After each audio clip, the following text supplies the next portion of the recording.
children, welcome to social science class.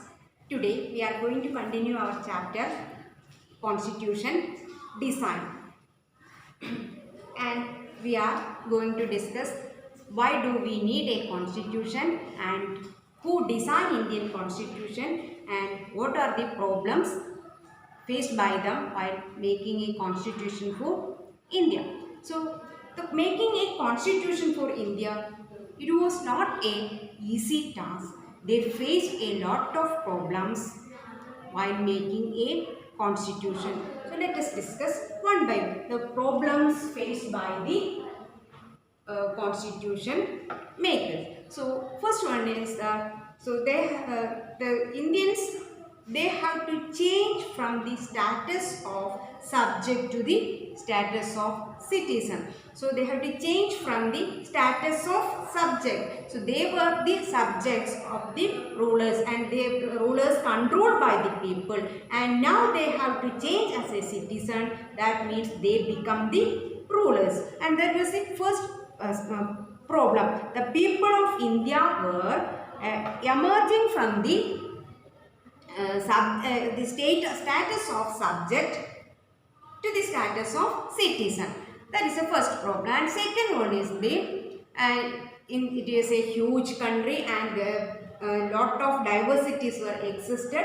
To include all these things was the another problem faced by the constitution makers. And so the third one is the problem of partition. So India was a new country born into the pain of partition. India was divided into Indian Union and Pakistan. So the British rulers, they left to the states. So where they have to decide whether to join princely state Indian Union or in the Pakistan. So that was the another problem. And next one is there were besides these presidencies, a number of provinces were existed in India during the British period. So to join this, to integrate this into one nation was the another problem. And besides this problem, there was a lot of socio-economic problems were also existed in India, just like poverty and unemployment, lack of basic amenities, etc. To solve all these problems or consider all these things while making a constitution for India. So these are the problems faced by the constitution makers. Then another one is they were faced such problems. So some factors helped them supported. That is mainly they were the familiarity with the British rule. So they learned about the British rules and understood the British rules, just like Government of India Act 1935. So they accepted some of the rules from the colonial rule, and this helped them, this factor helped them for making a constitution. And besides, they are discussing or go through the constitution of number of countries, and they learned it and accepted the best idea or best provisions for India. For example, the parliamentary form of government, it is accepted from the Britain. And next one is Bill of Rights. It is from the US. And another important one is the socialist view. Socialist, it is from the Russia. So that doesn't mean that we are not imitated the constitution of other countries, and each step we are questioning or discussing about these provisions and whether it is suited for our country. And in the Karachi Congress session, they make a drafting of the constitution was done by an assembly. It is called Constituent Assembly. And Karachi Session Congress, they take a decision and they form a committee. That committee is known as Constituent Assembly. The chairman of this Constituent Assembly was Dr. Rajendra Prasad. This assembly consisted of 299 members. Do you know how then much time they take for completing, and how long they take the time to complete Indian Constitution? That is 2 years, 11 months and 18 days for completing Indian Constitution. And the Assembly adopted the Constitution on 26th November 1949, but it is came into effect 1950 January 26. That day we observed as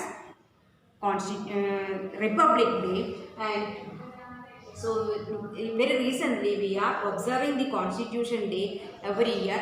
November 26 we observe as Constitution Day. And why should we accept our Constitution even after the 50 years?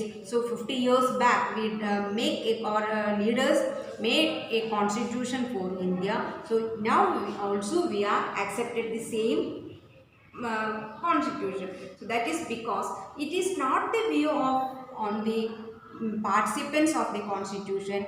They consider all the views of persons and all the religions, and they try to include all the people in it, and their representatives are included in it. And so no one question the legitimacy of in Constitution. So that is why we are accepted the Constitution nowadays also. So do you know who are the important persons work behind for the Constitution? The first and most important person is Dr. B.R. Ambedkar. He was the chairman of drafting Constitution, drafting committee, and later he became the first law minister of independent India. So another important person, it is Dr.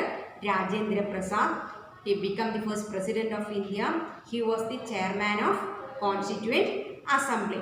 And next important person is Sardar Vallabhbhai Patel. Have you heard it? He is known as the Iron Man of India. Why? He tried to integrate. He integrated all the princely state into Indian Union. And his birthday we observed as Rashtriya Ekata Divas. And so his statue, the Statue of Unity, it is in Gujarat, and it is the highest statue in the world. And next important person, Maulana Abdul Kalam Azad, who was born in Mecca in Saudi Arabia, and he worked hard behind the Constitution of India, and he became the first educational minister of independent India. His birthday we observed as National Education Day, November 11. Okay, then another person, T.T. Krishnamacharya. And besides these persons, a number of persons are work together for making a design Indian Constitution. Okay, then next class let us discuss the features of Indian Constitution. Okay,